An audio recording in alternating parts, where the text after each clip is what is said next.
आइए question of the day में smart board पर एक बेहतरीन प्रश्न से मिलते हैं जो परीक्षा दृष्टिकोण से महत्वपूर्ण तो है ही, साथ ही साथ बोर्ड ने इसे 2021 के एग्जाम में पूछा भी है। प्रश्न को सुन लेते हैं। k के किस मान के लिए निम्न रैखिक समीकरणों के युग्म दैट मींस की युगपत समीकरण के अपरिमित रूप से अनेक हल होंगे। अब यह प्रश्न जो है आपको इशारा करता है कि युगपत समीकरण का यह प्रश्न है।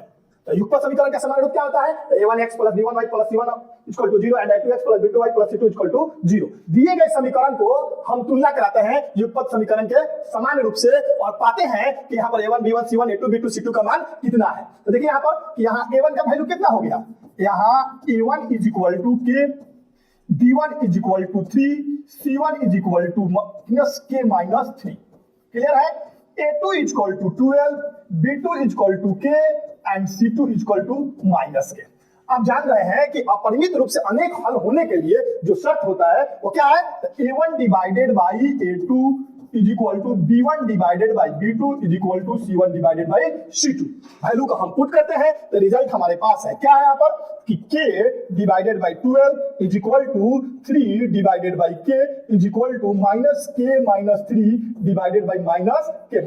- कैंसिल हो गया। अगर हम इसको फर्स्ट मान लेते हैं, इसको सेकंड मान लेते हैं, थर्ड मान लेते हैं प्रतिबंध के रूप में और कंपेयर कराते हैं कि फर्स्ट एंड सेकंड से, तो देखेंगे आप क्या रिजल्ट मिलता है कि k / 12 = 3 / k।